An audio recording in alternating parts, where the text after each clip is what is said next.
everybody, and welcome back to the United Stand, and welcome to our brand new show, 5 Things That We Learn. So thankfully, Manchester United got the 3 points over the line, a 2-0 win in quite a poor performance, to be honest. But the first thing that we learnt from this game is that the team are still behind Erik ten Hag as their manager. Is there a style of play? No. Is the performance a tough watch? Yes, but is the team still fighting for the manager? I think absolutely. We were told that Erik ten Hag has 3 games left to save his job. We thought we'll look to see how the players perform in this game. The performance wasn't quite there, but the players were definitely fighting for them 3 points. And we were told that Erik ten Hag, he'd lost a lot of the dressing room. They were unmotivated because they felt like ten Hag wouldn't be here at the end of the season. Well, today we did fight for them 3 points. Garnacho got us over the line, but the 3 points were there to be taken, and I saw every player putting the work in. What is the slightly worrying thing, though, and as you can see from the team stats that are there, is again another poor display from Manchester United. Another tough watch, another game, another team where they turn up to Old Trafford, and this is Everton that are fighting relegation. I get they've had a point deduction, but Man United should be taking the game to Everton. We should not be being dominated in our midfield by Everton. You look at the stats, it's very, very 50-50. You've got possession 50-50. They had more shots than us, again rallying up the shots, 23 shots in this game. Shots on target is quite similar. Okay, big chances created, Man United outweigh that, but watching the game, Everton, they were lucky not to score, and we weren't lucky to get the 2 penalties. Garnacho earned them, but that's the piece of individual brilliance that is carrying Manchester United through at the minute. And in terms of actually putting a performance together, scoring from open play, you expect Man United at Old Trafford to be able to see that style of play. Ten Hag calls it injuries. Okay, yeah, injuries do come into it, but we can't keep giving excuses. We've got to see something. If Ten Hag is on trial for his job until the end of the season, winning games is going to get you over the line, and that's the most important thing. We've got a crucial game in the FA Cup next week against Liverpool. But what you are going to be judged on as well is, can you get this team playing a system? Can you get them to perform? And at the moment, the style of play just isn't there. So the second thing that we learn is that Garnacho is making the right wing his own, and it is definitely his best position. There's a lot of talk of Manchester United going for a right winger in the summer. Michael Olise seems to be the nailed-on name. But to be honest with you, what we're getting out of Garnacho is sort of what I expected Sancho to give us. They're very different players, but Garnacho had only just started playing on the right wing this season, but there's no doubt in my mind that our best front 3 is Garnacho on the right, Rashford on the left, and Højlund up front. Of course, to be pressing in that front line at the moment, it's not that difficult. We've been underperforming most of the season, but Garnacho's return for a 19-year-old in his first full season is very, very good. And from the right wing, I think you see him cross the ball more, his passing's better, I think his hold-up play is better, and to be honest with you, he can score goals from there as well. His numbers are great. So the right wing, that's his position for me. And we've actually got some stats to bring in as well, and how the stat system works is, you can see there you've got the percentages of the passing accuracy and everything like that, and then the other side is where they ranked throughout the game. And this is what you want to look at with Garnacho. Touches in the opposition box. He's exciting. He's first. Garnacho won us them 2 penalties that got us over the line. A lot of criticism over his performances in recent games, and okay, yeah, it's not been as good as some other games he's played this season, and he did sort of start to dip. But he's 19, being relied upon to play 90+ minutes every single game, and he's been our best performer this season as one of our. He's been our best performing winger for sure. So Garnacho on the right for me, it does give you the debate. If we do bring in a Michael Olise, where does Garnacho go? Does he compete with Rashford on the left? Is he competing on the right? Does Michael Olise start over Garnacho? He's a completely different type of player. Garnacho's more direct. But in this Everton game, we would not have got over the line without Garnacho. He loves playing against Everton. He won player of the match on your player ratings. And I think people need to understand the type of talent we have in our hands. It's not the finished article yet. Do I think he needs to get stronger in 50-50s? Yes. Do I think there's a lot of areas to improve consistency-wise?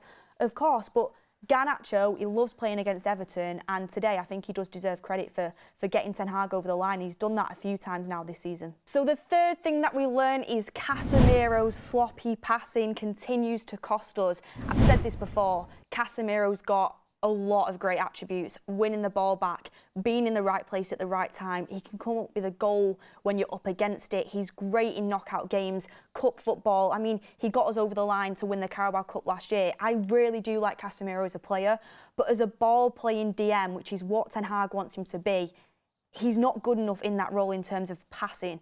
The loose passes, especially highlighted in today's game, especially in the first, half of the game. The second half it got better, but they were still there. The amount of loose, lackadaisy passes. This is why Erik Ten Hag originally wanted De Jong. People say there's not a style of play with Ten Hag. There is a slight style of play there, and it's the fact he does want to dictate games from the back. We cannot work the ball back to front. It's not all due to Casemiro, but a big piece in Erik Ten Hag's chest is having a DM that can do that, and Casemiro just is not good enough on the ball. A lot of attributes, ball playing isn't one of them. And then a lot of people say, so are we going to replace Casemiro in the summer? Are we going to bring in another midfielder? And I hear a lot of people talking about Onana, who played for Everton today in the midfield. He could be a potential replacement. Who's going to be a replacement? So I thought, considering we're judging off this game, let's compare Casemiro with Onana in this game. And as you can see with the stats that are going to be provided to you, it looks like Casemiro's better, out of possession, winning the ball back, duelling, which is something you massively need from a 6 in Erik Ten Hag's system. But you also need a player that's good on the ball, and out of possession, in possession, Onana is definitely the better player.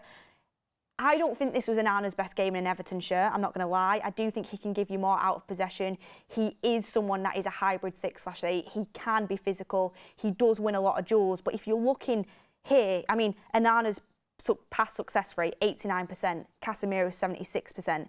But you look at the duels won, Casemiro 7. Onana's not far off, by the way, in a performance that I don't think was his best one with 5. So get in the comments, would you want to replace Casemiro with an Onana-type profile? What sort of profile should we go for? Because Ten Hag originally wanted De Jong, great on the ball, but he's not an Onana, he's not a duel winner.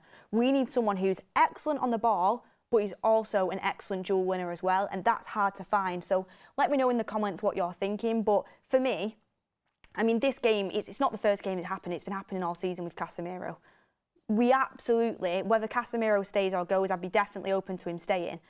But whether he stays or goes, we absolutely have to be in the market this summer for a young, up-and-coming, hybrid 6/8, or even a DM, a ball-playing DM who can win duels as well. We need the full package. It's hard to find out there, but we need someone who's good on the ball in that area. And the fourth thing that we learn is Jonny Evans, Sir Jonny Evans, we should call it.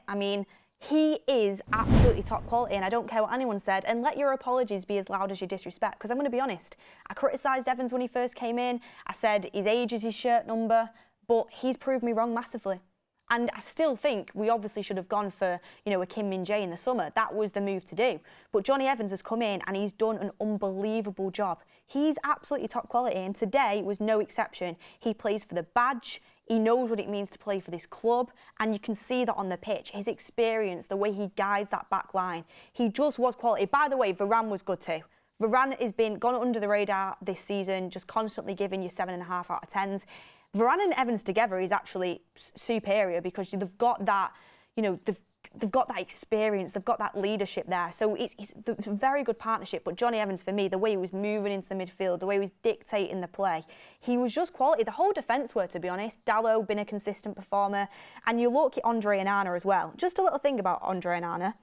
Having this many clean sheets, second most in the league, while facing the amount of shots he has this season. You know the record for the amount of shots Man United have conceded. The only ones with more shots conceded than us, Sheffield United and West Ham.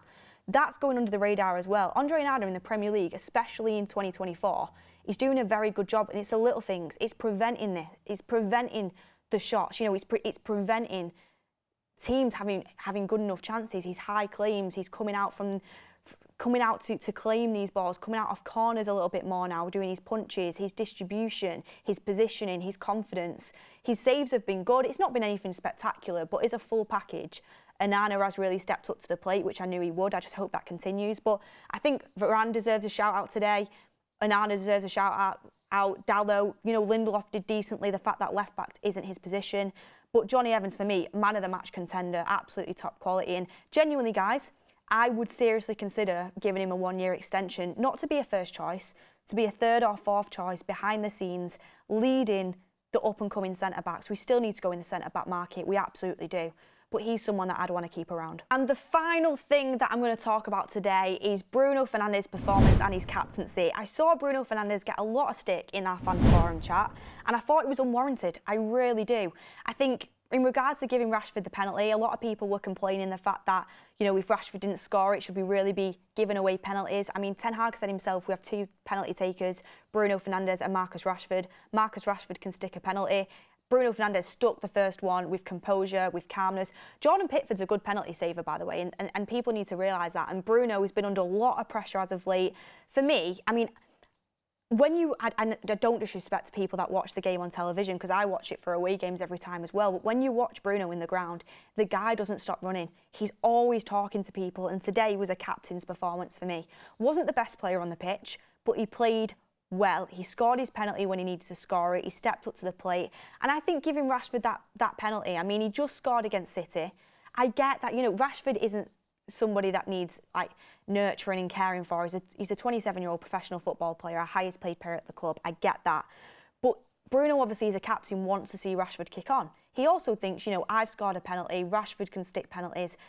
You know, this is going to take us to 2-0 now. Was it the right decision? Get in the comments down below. It could have gone either way. And if Rashford didn't score it, we could have been sat here saying Bruno, you know, should have taken it himself. But Bruno could have also missed the second one. To score 2 penalties in the same keeper is a tough job to do. So Bruno Fernandes, ultimately the right decision, and Ten Hag praised his captaincy as well. His work rate, by the way, is a false 9. Bear in mind, it's not his position, but his work rate is a false 9. Constantly pressing, constantly hunting down the ball. And I thought his passing today was good. A lot of people saying he gave the ball away a lot. I mean, if you look at the stats here, his pass success rate was 86%, ranked 8. Okay, ranked 8 isn't the highest, but in terms of the amount of players that are on the pitch, there's obviously 22 players on the pitch. Bruno Fernandes, 86% pass success rate, I think is a decent number for him to return. We know he's not the most clinical player in terms of looking after the ball. We know it's an area that he has to improve on, but in terms of what Bruno Fernandes is providing, again, shots on target, 3rd, the first most ranked. He got in some good areas as that false 9.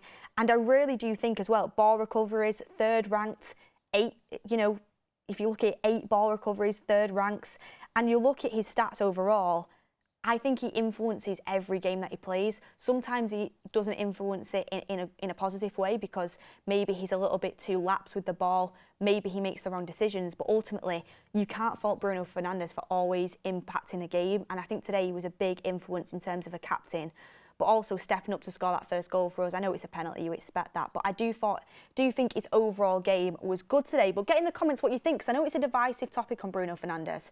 A lot of people saying they'd want to move him on the summer. For me, no. But the one thing I would say is Bruno, for me, is the captain of this team, but also he needed a performance today. Wasn't his best performance, but it was a lot better than the performances he's been giving us over the last 5-6 games where he's been poor. So I'm happy about that for Bruno. I think he goes under the radar a lot. I think he's over-criticised. And I think his stats there today show he impacted the game in a positive way, and ultimately that helped us win the game. Still wouldn't put him in my top 3 players though today. Top 3 players for me today were Garnacho, Jonny Evans and Varane. My man of the match, I think he'd actually go to Jonny Evans, but let me know in the comments what you would want, or what you thought, who you thought was man of the match.